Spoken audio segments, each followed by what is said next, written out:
So now I have the presentation by Haroldo Silas Duarte Lima Jr., who will tell us about good tachyons, bad bradyons, role reversal in Einstein-nonlinear-electrodynamics.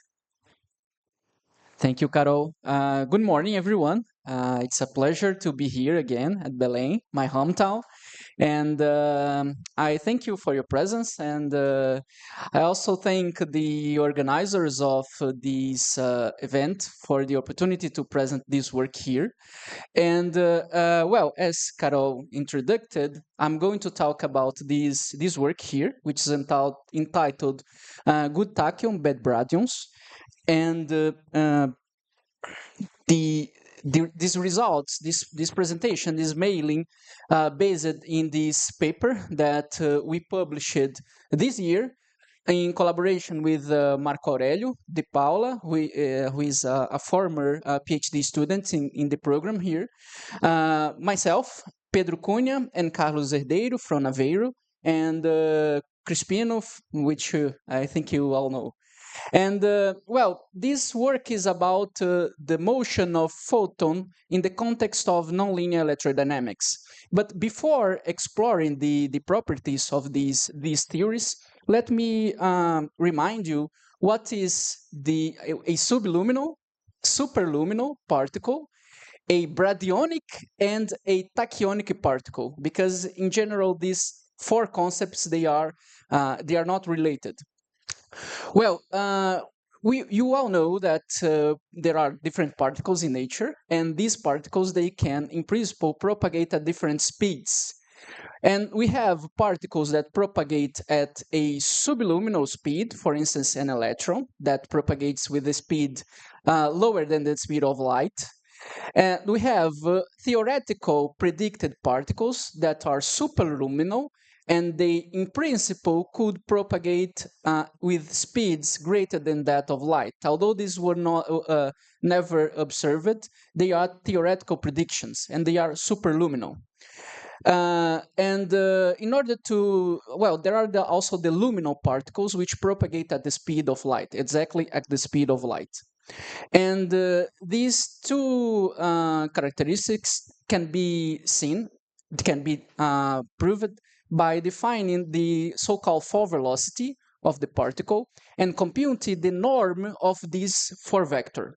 So given a Hamiltonian system, which is a symplectic manifold, a non-degenerated two-form, and this function that assign to each point of the manifold to a real value, which you call the Hamiltonian. It's a function of the coordinates and the canonical conjugated momentum. The condition for subilluminality, so propagation with the speeds lower than that of light, is that these x dot, so the derivative of the position with respect to some affine parameter, is a time-like vector. And superluminality means that this vector here is a space-like vector. So this is the characterization with respect to the velocity. Another characterization is with respect to the momentum. And since these two quantities here, the position, the momentum, they are in principle different, these characterization of subilluminality and superluminality do not imply the characterization of the four momentum. So we call a bradyon, a bradyonic particle, a particle that have a time-like form, a time-like momentum. So we have this four vector here in a four-dimensional manifold, and if we compute the norm of this four vector, its length, and this length is negative, then we say that this is a bradyon particle because the momentum is time-like. Another characterization is a tachyon, which is a particle that has a space-like for momentum. So if we compute the norm of this momentum and this norm is positive, then we have a space-like momentum, and we call this a tachyon. And this terminology, a tachyon, I could trace it back, and it was proposed in this paper by Feinberg in 1967. And the name tachyon is suggested by the Greek tax, which means swift. So In general, these four characterizations here, they are independent. We have this intuitive notion that momentum is always parallel to the velocity, because in this very simple example in Newtonian mechanics, we have a block here, and this block has a momentum which translates in this horizontal direction. Then the momentum is in the same direction as the velocity. But in general relativity, and in particular in nonlinear electrodynamics, this is not the case. We can have, for instance, a word line of a particle. The for velocity is always a tangent vector to the word line. And in many cases, the for momentum can be in a different direction, so they are not parallel to each other. Well, so as I said, in classical mechanics, we have this notion that the momentum and the for velocity are always parallel, because if we consider the Hamiltonian formalism, the Hamiltonian for this block moving in a horizontal direction is essentially the momentum squared divided by 2 times the mass. And if we use the Hamilton's equation, which are here in the upper right of the slide, we obtain that the velocity is essentially the momentum divided by the mass. So they are, if we consider like 2D motion, these two vectors, they are parallel. So the difference is just in the norm, because we divide here by the mass. If we consider now in general relativity the geodesic motion of a particle around a black hole, for instance, and the space-time metric is described by this g mu nu, then the Hamiltonian the Hamiltonian describing the motion of this geodesic motion is essentially given by this Hamiltonian here. And if we use again the Hamilton's equation, we find again that the velocity is essentially parallel to the momentum. And well, in general, I during preparing this presentation, I found this general result that well, if we want a Hamiltonian system that the for velocity is parallel to the for momentum, then we assume this. So the for velocity is essentially a scalar function. We are just modifying the norm of the for momentum. So we have this. And then here in this middle step, we use Hamilton's equation to write the x dot as the derivative of the Hamiltonian with respect to the momentum. This is a differential equation, and we can solve this right and the middle part. And the general form for a Hamiltonian whose for velocity is parallel to the momentum is given by this expression here. So it may depends on the norm on the square norm of the momentum and some generic function of the position. The important point here is that the Hamiltonian depends only on the norm of the momentum. In this case, if this property, this Hamiltonian system satisfies this property, then the equations of motion tell us that velocity and momentum are parallel to each other. So general result, a Hamiltonian system such that the Hamiltonian is a function of the position and of p squared, only p squared, has parallel velocity and momentum. So let's see an example. Yeah.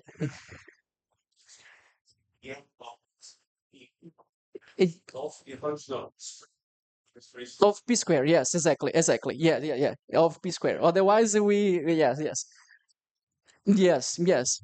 So this function here is a function only of p squared. Yes. So this must be satisfied. So in order to see some mechanical system where this is not true, so velocity and momentum are not parallel to each other, let's consider some Hamiltonian which has a linear dependence on the momentum, for instance. And one example we see when we study electromagnetism or classical mechanics, which is the motion of a charged particle in an electromagnetic field. In this case, the Hamiltonian, well, I put here the covariant form for this problem. The Hamiltonian for this system depends on this. This is in parentheses the canonical momentum, which it's not x dot. So if we do the products here, we notice that this Hamiltonian has a dependence which is proportional to p mu and not p squared. So this Hamiltonian here, a charged particle in classical mechanics, moving in the electromagnetic field, the Hamiltonian has a linear dependence on the momentum. So we expect that in this case, since this result here is not obeyed, we expect that velocity and momentum, they are not parallel to each other anymore. And this is exactly what happens. Consider, for instance, this example, which is the Larmor problem. We have this charged particle, and we put it in an electromagnetic field described by this 4 potential here, which is essentially a uniform magnetic field pointing in the z direction. Here, y is the y coordinate, bz is the norm of the magnetic field, and a0 is a factor that we can introduce or eliminate via a gauge transformation. So it's a gauge factor. And the equations of motion is mass times the acceleration is equal to the Lorentz force, but here it's in covariant form. And one particular solution, so given a particular initial value for the velocity, we find this for velocity here, where gamma is the Lorentz factor, omega is the cyclotron frequency, and this motion here is essentially described in this animation here. If it works. Well, it's essentially a circular motion. So the charged particle describes a circular motion. And we can compute the norm of this for velocity and show that it's time-like. Let's see the for momentum. So the norm of the for momentum depends on the Lorentz factor, on the initial condition, and also on this gauge factor. So the for velocity does not depend on the gauge factor, but the for momentum, it depends. And since this is a gauge factor, we can choose its value, and we can choose, for instance, a zero such that this factor here, this p mu is positive. So we have a system. We have a mechanical system of a charged particle in an electromagnetic field that has a time-like velocity, but it has a space-like momentum. So just to see that velocity and momentum, they are not always parallel to each other. And this is what we called a good tachyon, because it's subliminal, and tachyon because according to that name that Feinberg gave. Well, the animation worked at the end. So it's a circular motion. It's the relativistic problem of a charged particle in an electromagnetic field. So given this general introduction, now let's talk about the problem that we discuss in general relativity. So we study black hole solutions in general relativity, minimally coupled to a nonlinear electrodynamics. So the action for the theory is given by this expression here, which R is the rich scalar. So it's essentially the Lagrangian density for the gravitational sector. L of F is the sector that describes the electromagnetic field. So for Maxwell theory, we know that using classical field theory approach, we can obtain Maxwell's equation using this Lagrangian density, which depends on F. So F here is the contraction F mu nu, where F mu nu is the Faraday tensor. So this is the linear electrodynamics. This is the linear electrodynamic theory, which is the Maxwell theory. And there are some proposals in the literature to modify the electrodynamics and consider not F, but a function of F. And this is the nonlinear electrodynamics. And these are the claims that we can model some very strong magnetic field phenomena using this type of Lagrangians here. But for now, this is a generic function of the Maxwell scalar. And well, we know how to apply the recipe of classical field theory. We take the variation with respect to the four potential, which is the background field for the electromagnetic sector, and we obtain the modified Maxwell's equation. So here we have this, for instance, this L of f, which is the first derivative of this function with respect to the f scalar. And well, doing the variation with respect to g mu nu, the space-time metric, we obtain Einstein's field equation sourced by the energy momentum tensor of this electromagnetic field described by a nonlinear electrodynamics. And within this theory, we are going to consider static and spherically symmetric solution to simplify the problem. So the metric of the space-time will be described by this line element, where f of r is a generic function for now.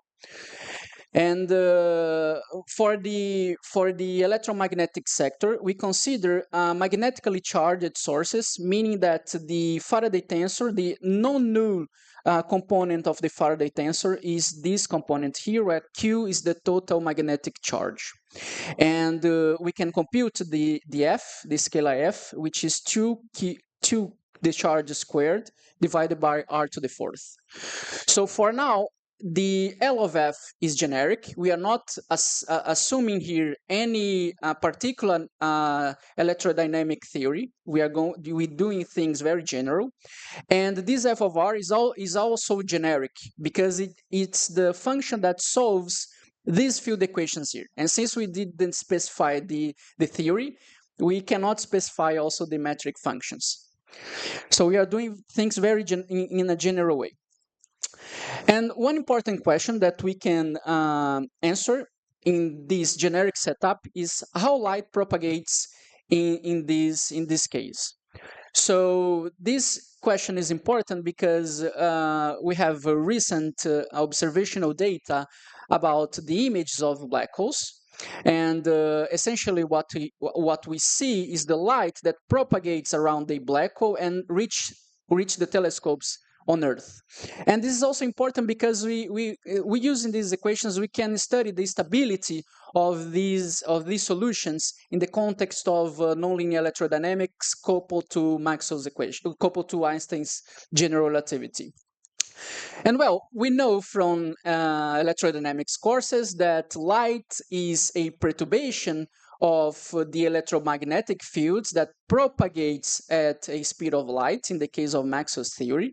And in order to describe the dynamics of electromagnetic waves in this case, we must study the perturbations of this theory here, of these equations here, in order to see how light propagates. Because we modify the theory, we modify the dynamics of the electromagnetic fields, and we are modifying how the light propagates. Since light is a perturbation of the electromagnetic fields, the dynamics changes, then the propagation of light also changes.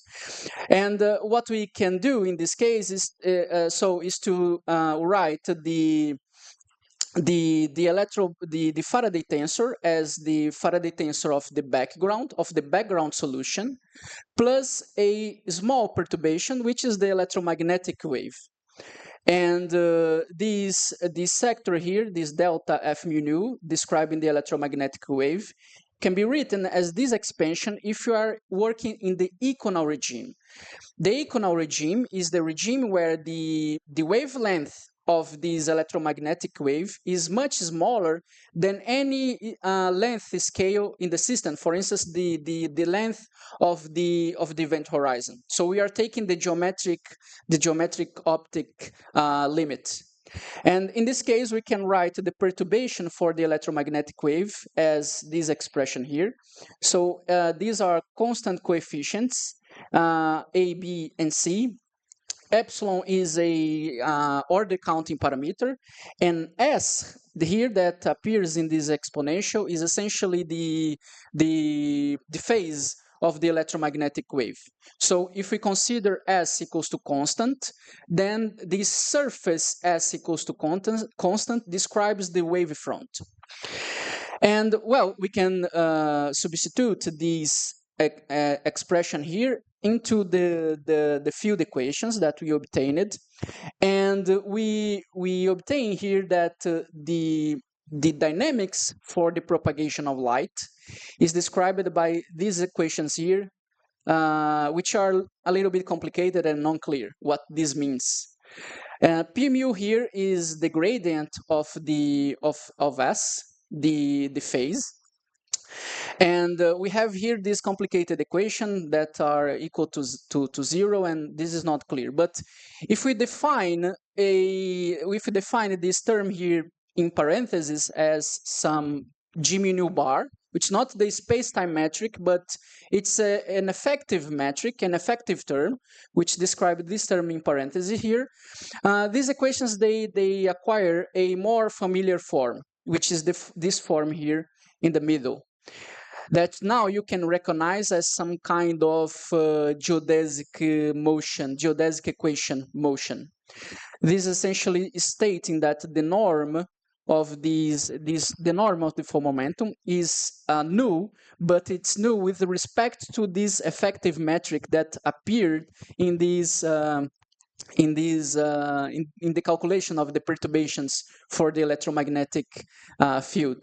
And this equation here defines a parallel propagation of this momentum pu, but not with respect to the space-time metric, but with respect to this effective metric. So what we learn here is that in nonlinear electrodynamics, we modified the perturbation of the we modified the dynamics of the electromagnetic field, and since light is a perturbation of this electromagnetic field, then in these theories, light propagates not as a geodesic of this space-time metric, but as the geodesic of this effective metric here. And this effect is very similar to what happens in nonlinear optics, for instance.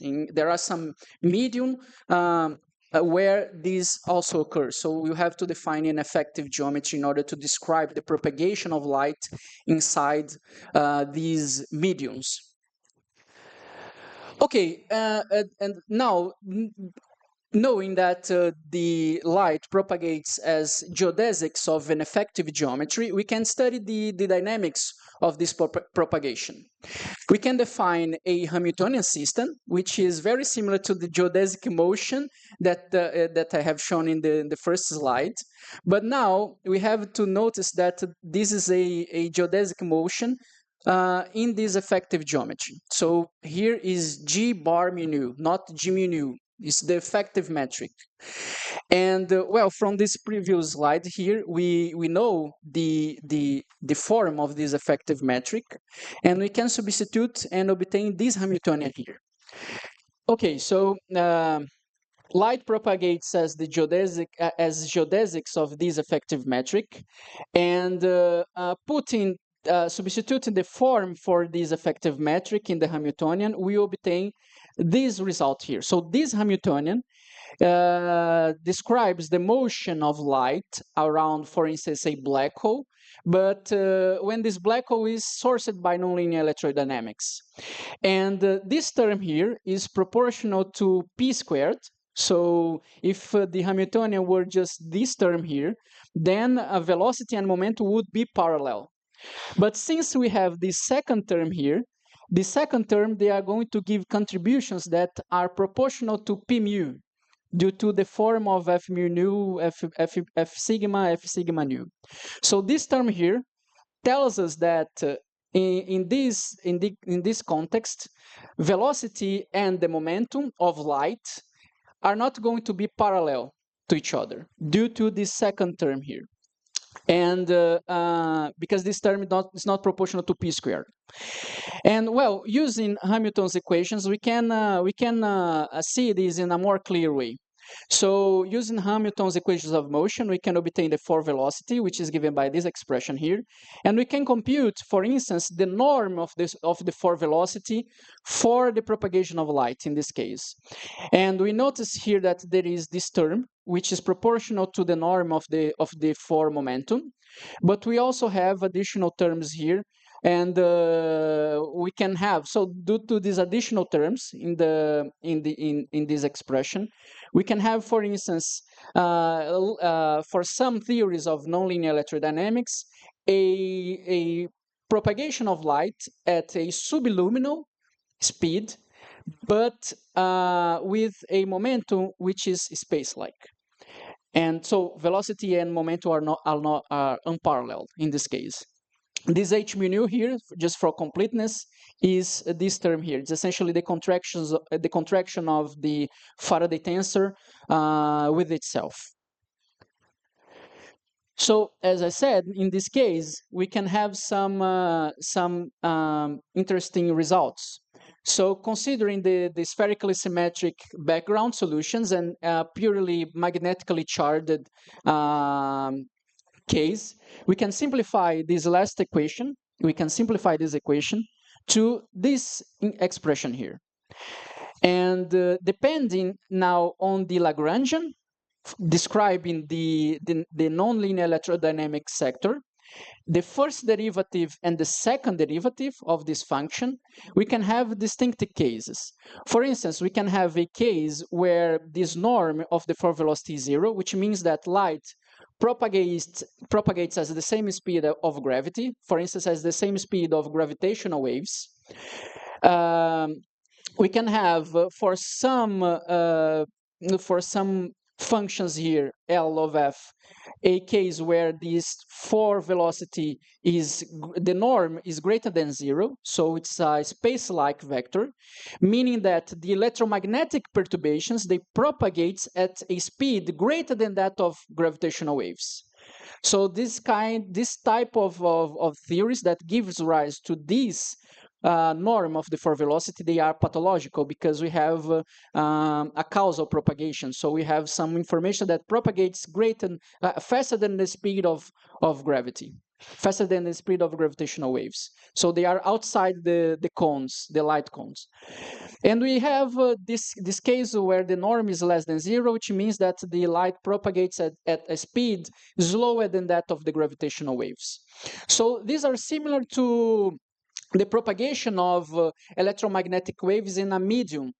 But this case here, well, if we compute, if we measure the velocity of light in water, for instance, in a tank of water, this velocity is lower than the one of gravitational waves. So this is easy to understand. This one is also easy to understand. It's light propagating vacuum. It propagates at the same speed of gravity. But this one here is kind of a little bit exotic, because it's like a medium where light is accelerated to a velocity which is greater than the gravitational wave one. We can also compute the norm of the force momentum in this generic setup, and this norm depends again on the nonlinear electrodynamic model. Depending on the function L, the first and the second derivative, this can be either time-like or space-like. So we can have, for instance, the norm of the force momentum less than 0 negative, which you call bradyonic photons, because the force momentum is time-like, so it's a kind of bradyonic particle.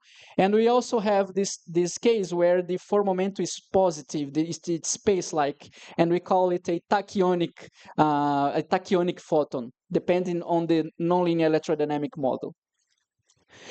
And in order to narrow down, in order to obtain some particular results, we are going to consider that the nonlinear electrodynamics, that generic model for the nonlinear electrodynamics, recovers the Maxwell limits recovers the Maxwell theory for weak fields.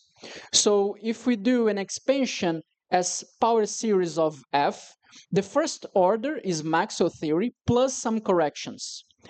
And if we assume that our nonlinear electrodynamic model recovers Maxwell theory in the weak field limit, then we have this result. So we do an expansion of that function L of f, substitute in these equations here, and we found this. The ratio between the norm of the forward velocity and the forward momentum is equals to -1. So they always have opposite signs, meaning that for any nonlinear electrodynamic model that approaches Maxwell theory in the weak field limit, we can have either two cases. The first one is one where the light propagates as a superluminal velocity, greater than the one of gravity. So in this case, the norm of the forward velocity is positive, it's space-like, and from this result, the norm of the forward momentum is time-like. This is what we call the bad baryon. Bad because it's superluminal propagation, it's a causal propagation. And baryon because the norm of the forward momentum is time-like. So we have something like this. Here we have the cones, the causal cones, defined by the space-time.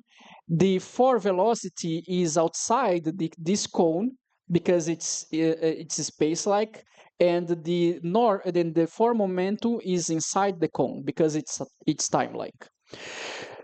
The second possibility is a good tachyon. Good because it's subluminal. It propagates at a speed lower than that of gravitational waves. So the forward velocity is inside the cone, the causal cone, but the forward momentum is space-like, so it's a tachyon, according to the classification that I have shown before. So we have these two possibilities. These are the only two possibilities in nonlinear electrodynamics that approaches Maxwell theory in the weak field limit. So we stated this as a theorem, and this is the theorem 1 here in the presentation. Let L of f be a nonlinear electrodynamic model, admit a Maxwell weak field limit. It's minimally coupled to Einstein gravity in the action, and for static spherically symmetric net source spacetime, the first order deviation from the Maxwell limit makes photon motion either tachyonic and subluminal. These are the good tachyons, or bradyonic and superluminal. These are the bad bradyons. And these computations, these norms, they are taken with respect to the space-time metric. We can also narrow down these results. We can put an additional assumption in this set that we are considering, which is the assumption that the background, the black hole, that the black hole where the light propagates around it, is stable under electromagnetic and gravitational perturbation. So if we perturb this solution, this black hole is going to oscillate, but this oscillation is decaying time, and then it settles down into the original state. And well, there is this paper here by Nomura, Yoshida, and Soda from 2020, where they studied the sufficient condition for the stability of these black hole solutions in the context of nonlinear electrodynamics. And they find this result, which is a very simple result, which are the sufficient condition for stability. So if the Lagrangian described in the electromagnetic sector is positive, this function is positive, the first derivative is positive, this phi is also positive, and this phi is a combination, it's a sum of the first derivative and the second derivative. And this relation here, this inequality is satisfied, then these background solutions, these black holes, they are stable against gravitational and electromagnetic perturbation. So we put this additional assumption in our equation, and let's see what is the result that we obtain. So putting this additional assumption of the stability in the context of nonlinear electrodynamics, we obtain these two expressions here for the norm of the forward velocity and the norm of the forward momentum. For the norm of the forward velocity, this term here in parentheses is always positive because r squared is positive, the canonical the momentum in the phi direction is positive, F is always positive, and phi is positive due to this condition here. It's always positive. So the sign of this expression here is determined only by the sign of this LFF, which is the second derivative of the nonlinear electrodynamic Lagrangian with respect to the scalar f. And the sign of the form momentum is there is a minus sign here, a positive term between parentheses, and again the LFF. So the causal or a causal propagation in these nonlinear electrodynamic theories is determined only by the sign of the second derivative of the Lagrangian. And this is a result that we established. So we call this theorem 2 in the paper, which can be stated as follows. Let L of F be a nonlinear electrodynamic model minimally coupled to Einstein gravity. A static spherically symmetric, magnetically charged, linearly unstable under electromagnetic and gravitational perturbation is causal if the net Lagrangian is concave, meaning that this function here, this L of F, has a negative second derivative, so it's concave. In this case, because this is negative, so the norm of the form velocity is time-like, and the norm of the form momentum is space-like, because there is a minus here with the minus of the second derivative. This is positive. And it's a causal if this Lagrangian is convex, is a convex function. So the second derivative is positive. And so again, we have two cases again, which is the first case, which is the good tachyons, and the second case, which are the bad bradyons. They always have different signs. The velocity and momentum always appears with different signs. One is inside the cone, the other is outside, depending on the second derivative of the nonlinear electrodynamic model. Okay, and these results, they are general, and we took several models for nonlinear electrodynamics that have been studied in the literature. For instance, the Bardeen model, Born-Infeld, only Heisenberg, Bronikov, and Hayward. These are nonlinear electrodynamic models that have been introduced some time ago for some reason. For instance, this Bardeen model here, Bardeen proposed this solution, which is regular, which there is not the singularity problem as the Schwarzschild one, and he proposed it as an ad hoc model. And after that, they found that this Bardeen solution is an exact solution for the Einstein general relativity sourced by these nonlinear electrodynamics here. This I here is essentially proportional to the square root of f. And well, we studied the causal propagation for these theories, and we put here the results in this table. For instance, for the Bardeen case, the second derivative of this function here can be either positive or negative. So there are some regions where this is positive, meaning that there are a causal propagation. So light can propagate at a speed greater than the one of gravitational wave in some regions for this Bardeen model, which is a very famous model in nonlinear electrodynamics, and it's a causal. Born-Infeld, Bronikov, and Euler-Heisenberg. So these three Lagrangians here for the nonlinear electrodynamics, they always have a negative second derivative.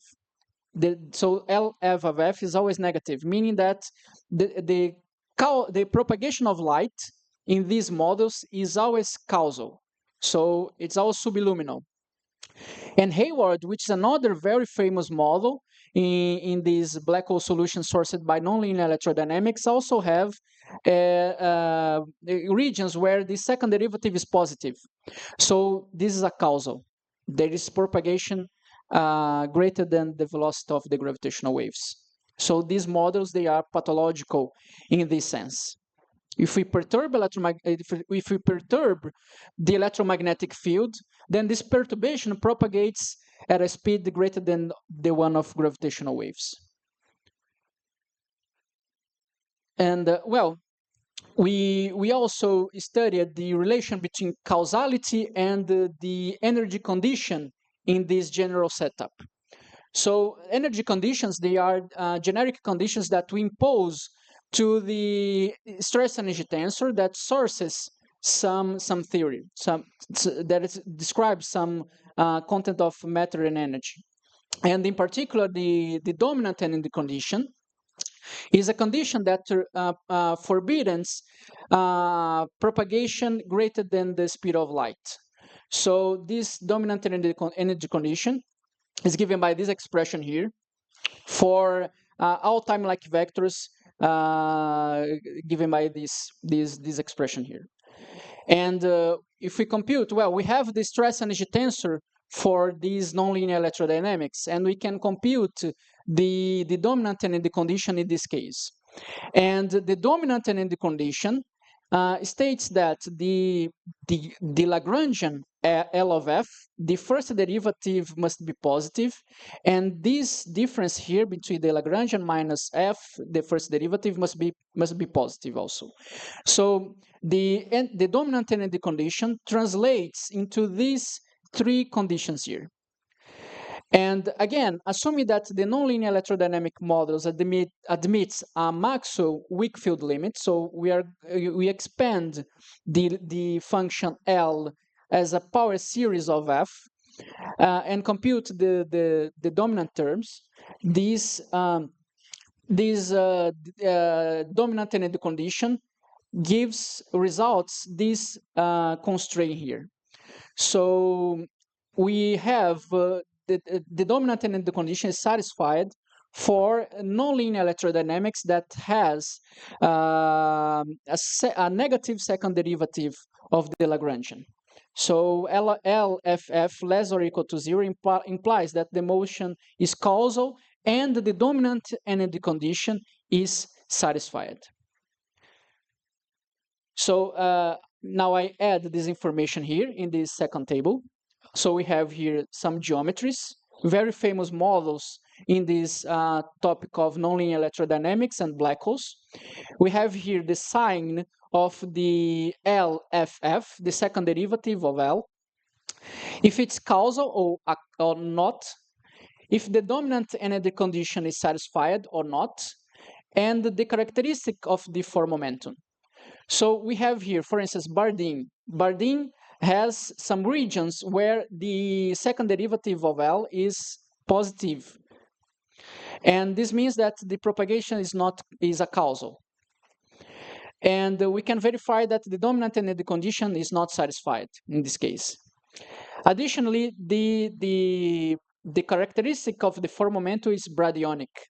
So it's time-like. And this can be, now it's clear for us, but before there was some confusion in the literature because some authors, they were characterizing subliminal or superluminal based on the norm of the four momentum and not the four velocity. And this generated some confusion in the literature about this topic because there is a causal propagation. The dominant energy condition is not satisfied, but the four momentum is time-like. So this can gives the wrong perception that the propagation is causal in this case. But we do not have to compute the four momentum, the norm of the four momentum. We have to compute the norm of the four velocity to study the causality of propagation of light in this case. And the caveat is essentially that velocity and momentum, they are not parallel to each other. So for the Bornikov and Euler-Heisenberg models, the second derivative of the Lagrangian is always negative. So the motion is causal. The dominant energy condition is always satisfied, which is according to the concept of the dominant energy condition, as the energy conditions that rules out superluminal propagation. And we have here the caveat that the form momentum is tachyonic, the form momentum is space-like. But we know that this does not mean that the propagation is a causal. It just means that the form momentum is not parallel to the velocity. And well, Hayward is similar to the Barradine case. So there are positive and negative signs for the second derivative of L. The motion is not causal. There can be a superluminal propagation for electromagnetic waves. The dominant energy condition is not satisfied. And this form momentum is time-like. So it's a bradyonic perturbation. And we summarized this in these results in a theorem 3, which states that let L of F be a nonlinear electrodynamic model, obeying the dominant energy condition, and minimally coupled to gravity. A static, spherically symmetric, magnetically charged, linearly unstable perturbation is causal, and light behaves as a tachyonic particle or a null particle in the case where this norm here of the form momentum is 0. But in general, it behaves as a tachyonic particle. So it's causal, it's a causal propagation. For velocity is time-like, but the form momentum is space-like. Well, some remarks. Final remarks. We studied the propagation of light in this general setup, considering nonlinear electrodynamics, a generic nonlinear electrodynamics, minimally coupled to Einstein gravity. We assume that the space-time is spherically symmetric and the black hole is magnetically charged. And for these theories, we obtained that the velocity and momentum related to the propagation of light are unparalleled. And for nonlinear electrodynamic theories that approaches the Maxwell limits in the weak field approximation, there are two possibilities. Either the propagation is subliminal and tachyonic. These are the good tachyons, or it's superluminal and bradyonic. These are the bad bradyons. There are these two cases. And assuming the linear stability of the background, you also obtained that the causality is determined by the second derivative of the nonlinear electrodynamic Lagrangian. And we have, again, these two possibilities, either good tachyons or bad bradyons. And these results studied here, they are important because, well, we have now these images of black holes in the center of the M87 galaxy and the Sagittarius A star.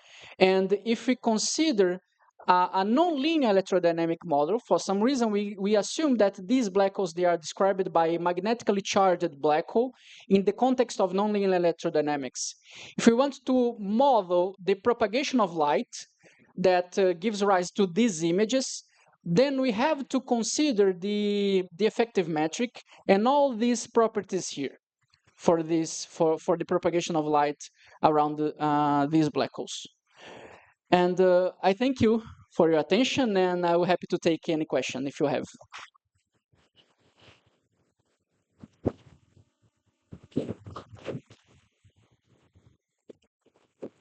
Thank you, Haroldo.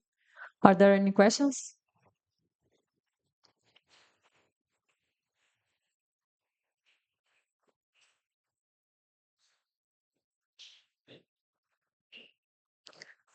Thank you very much for the talk. I am a little bit curious about the light that propagates faster than gravity. Because if you think that the horizon is generated by the null geodesics associated with the normal metric, one could think that this light are coming from inside the horizon. Why this is not the case? If I understood your question, yes, there is a light cone which is defined by the background spacetime, this is in this case, I think this is the cone that defines the event horizon. And there is these light cones defined by the electromagnetic perturbation. In this case, since the velocity of propagation for these two cases are different, you could have in principle some cases where the forward velocity or the forward velocity of the electromagnetic perturbation is outside the cones of the defined by the space-time metric. I think there is a general result of forbidding these lights to come out the event horizon, but I'm not. I do not remember right now what's exactly the result. But in these cases here, Bardeen, for instance, I know that these lights they cannot escape the event horizon. Yeah. But there is some result, but I do not remember right now what's the conclusion. Okay, thank you very much. Thank you. Carol, sit here, please.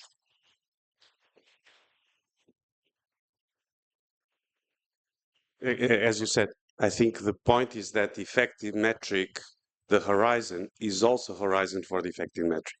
So it's space-time dependent. They don't coincide, but it depends where you are. And it turns out that, and I think, as you said, you can prove it with some generality. The space-time metric and the effective metric, they both have the same horizon. So that's why it cannot escape from the horizon.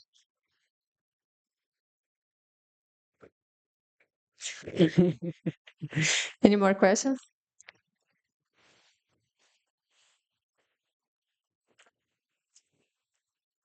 Yeah, thank you for the talk. First of all, I would like to connect to this question about the horizon of the effective metric. First of all, I was wondering whether you have some intuitive explanation of this effective metric, because there is some,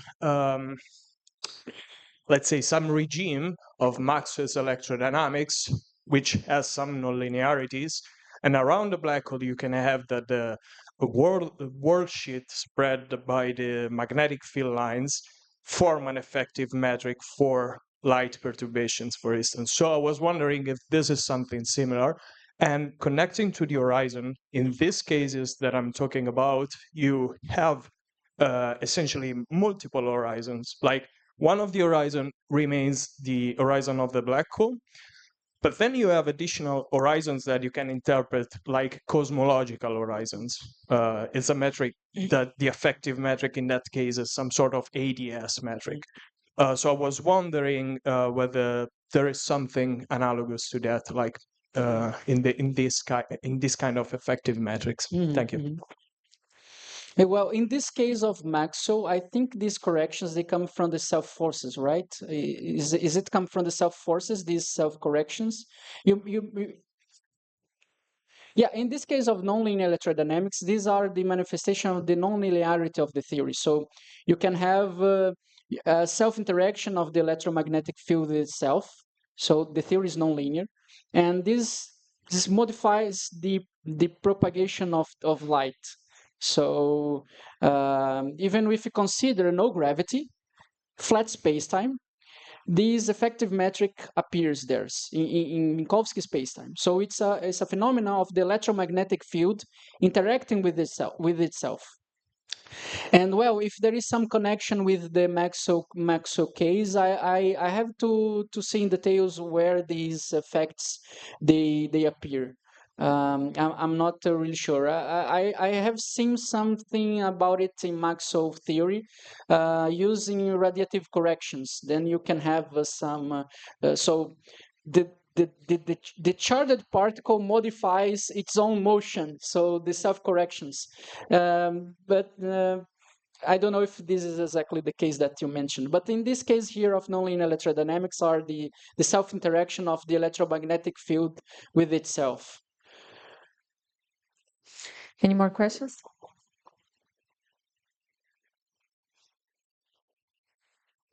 So perhaps a kind of a comment related to these multiple horizons. So one of the key questions here, if it is a universal horizon, that is not only for the light perturbations, but also for gravity. Otherwise, it's just a kind of a partial horizon. And of course, in Maxwell's theory, the simplest case that you have a similar formalism is in a medium that we all know about. We all read, of course, Landau-Lifshitz, electrodynamics in continuous media. And the main difference is that this is relativistic, whereas there it's not. But you can think about it in a very similar way. This is a medium. It's just that the medium now is caused by the electromagnetic field background itself. And so the propagation of light is altered by, the background of light, if you like, electromagnetic field, whereas in a continuous medium is whatever. It's water, it's the medium that we have. Now, in that case, we don't have relativistic invariance. Here we do. So we can still talk about everything related to relativistic theories like horizons.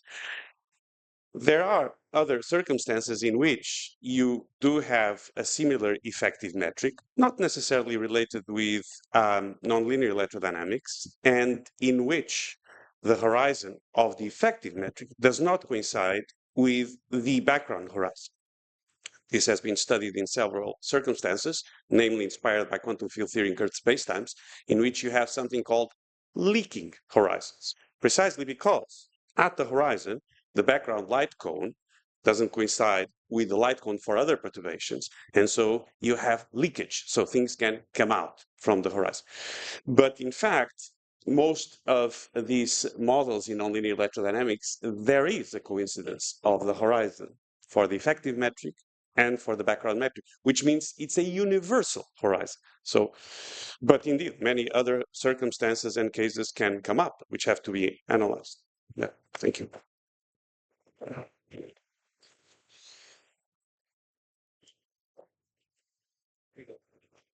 So about the part of energy conditions and causality, one usually assumes that the stress energy tensor can be decomposed as the tensor of a fluid, and I suppose that's what you did.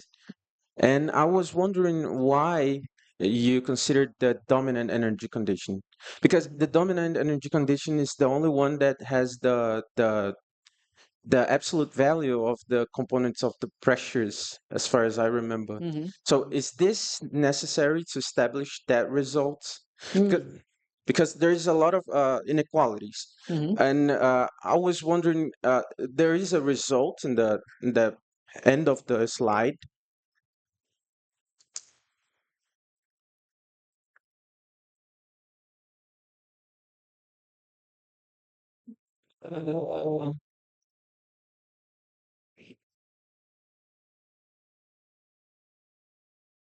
Yeah, that's it. Yeah.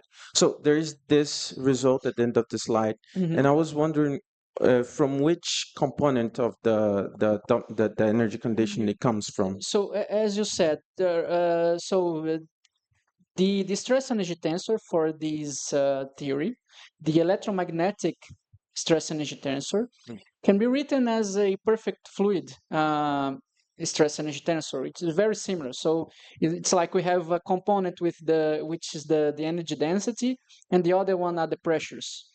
And we can find that the dominant energy condition translates into these three here. Right. And we use the three. We assume that there is some details, right, that we have to do here. We do a Taylor expansion of this function in power series of f, and then we use these three informations to obtain this one here. Right. So you use the three equations. And why we consider the dominant energy condition? Because in the literature it's associated to the energy condition that rules out superluminal propagation.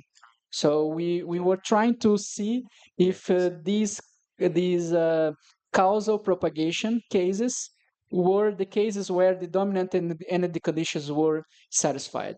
Right. Because if you analyze the the dominant energy condition and the norm of the 4 momentum, it's always opposite. The cases where the 4 momentum is time-like, so we could think as causal propagation, are the cases where so here are the cases where the dominant energy condition is not satisfied. And dominant energy condition is the energy conditions that rules out the possibility of superluminal propagation. And the caveat was that we do not have to look to the 4 momentum. We have to look to the 4 velocity. Right. And when we did this, we noticed that the cases where the 4 velocity is time-like is exactly the case where the dominant energy condition is satisfied. For instance, these 3 cases here. And the cases where the 4 velocity is space-like is the cases where the dominant energy conditions is ruled out. So we have superluminal propagation. Right. So have you guys considered if those theorems, those results hold also for instance, the strong energy condition or some less strict energy condition? We studied the strong energy condition also. Yes, we studied the strong energy condition. And well, there is also a table in the paper. I think it was in a former version of the paper, not the published version of the paper, where we put also the strong energy condition, and we can also fit the strong energy condition in this scheme here. Yeah. Right. So I have one further question regarding the whether the model is concave or convex. I've noticed in your tables that the models are either mixed or negative. So have you found a strictly positive model? No, not strictly positive, because this is a local quantity, so it depends on the point of the space-time where you are. And far away, you have the Minkowski limit, and usually in this limit the things are well behaved. So usually this approaches the infinity below, from the negative from below. Yeah, and it's when you get closer to the black hole where this is positive. It turns to positive. So it's where the superluminal propagation occurs. It's close to the black hole. So we did not find a case where this is strictly positive. I have to see some additional models of nonlinear electrodynamics. Or Cook one, propose one that where this is strictly positive. Perhaps we are going to have problem in the asymptotic limit, because if it's positive everywhere, then we have superluminal propagation even far away from the black hole, which is strange. Like you have a black hole solution very far away from here, like in the center of M87, and light reaches here at greater than C, for instance. This is strange. Okay, thank you. Let's thank Haroldo again.